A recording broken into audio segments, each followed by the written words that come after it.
భూమి నుంచి నేను ఒక రైతుగా లబ్ధి పొందాలి అంటే భూమి నా చేతిలో ఉంటేనే సరిపోదు.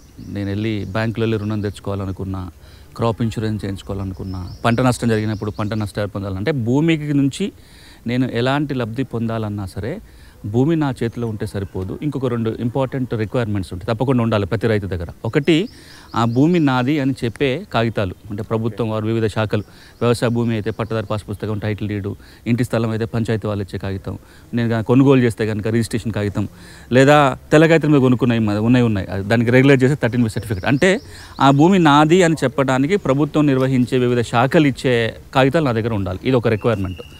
ఇక రెండోది, నా దగ్గర భూమి ఉంది, నా దగ్గర కాగితాలు ఉన్నాయన్న విషయము ప్రభుత్వ శాఖలు నిర్వహించే రికార్డులు రావాలి. మరీ ముఖ్యంగా వ్యవసాయ భూములకు సంబంధించి రెవెన్యూ డిపార్ట్మెంట్ నిర్వహించే అన్ని రికార్డులు కూడా నా పేరు రావాలి.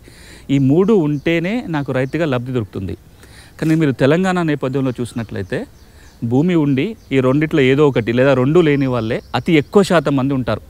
ఒక స్టడీ ప్రకారం దాదాపు 90% పైగా తెలంగాణలో ఉన్న రైతాంగానికి అయితే రికార్డుల పేరు లేదు, లేదా రికార్డుల పేరు ఉంటే పాస్ పుస్తకాలు టైటిల్ లేదు. ఇవన్నీ ఉంటే కూడా రికార్డుల మధ్యలో వ్యత్యాసాలు, అంటే 1Bలో ఒకటి ఉంటుంది, పహానీలో ఇంకొకటి ఉంటుంది, ఇంకో రికార్డులో ఇంకోటి ఉంటుంది.